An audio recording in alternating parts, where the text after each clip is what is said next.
Okay, so I'm like a cheerleader today. You know your net worth, you've built your net worth, and now it's time to protect that net worth. Otherwise, what was the point of all the work you did to build whatever it is you've amassed if you're not gonna protect it? So how do you protect your net worth? Obviously, insurance. You have life insurance, you have liability insurance, because people just love to sue in this country. Make sure you have health insurance, because most bankruptcies are filed as a result of medical debt. Also, you need property insurance. When you get your property insurance, I don't care how far you live from the lake, the creek, the river, the ocean, the whatever. Make sure you have flood insurance. It is extremely important that you have flood insurance, because trust me when I say the insurance company is just hoping that there's water damage so they can say, oh, excluded, y'all don't have flood insurance. So make sure you have flood insurance for all your properties, regardless of where they're located, right? And then estate planning. Estate planning is your next mechanism for protecting your net worth. With estate planning, you can obviously decide who is going to get what, where, when, and how, because you get to name your beneficiaries, and you also get to decide how much those beneficiaries are going to get. And if you have trusts, you can also decide when they're going to get it. You can even limit what they are doing in life, right? You can put those provisions in there. I've seen some crazy stuff. You can do it, okay? Also, we live, like I said, in a litigious society. So one thing you want to do is you want to protect your assets from creditors. So that's called asset protection, and it is something that you can do as a part of your estate planning.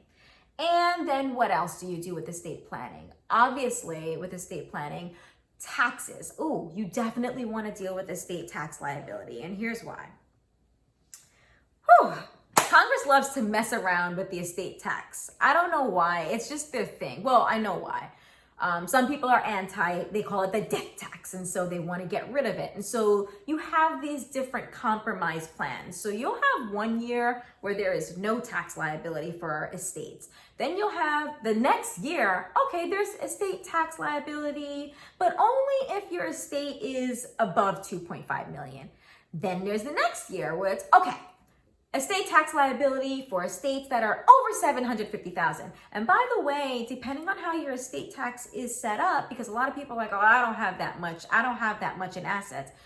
If your estate isn't planned right, your life insurance policy benefits that are going to your beneficiaries can be included in your estate tax liability. So how do you work around the ups and the downs of that, that storm that is the estate tax that just never is consistent? Estate planning. You can build certain mechanisms within your estate planning documents that allows for your executor or whomever to shift assets, or, okay, so if this, then we'll use this trust, and this trust is there. It gets real crazy, it gets real convoluted, but it's a part of estate planning. And so since we can't determine and guarantee what year we're going to die in and what Congress will have done for that year as far as the estate tax works, estate planning is how you take care of weathering the storm that is the estate and gift tax liability that Congress loves to play with. Another thing you can do with estate planning is you can avoid probate. Yes, you can actually avoid even having to go through the probate process. And probate is expensive in certain areas, and depending on who your beneficiaries are, probate can be very expensive.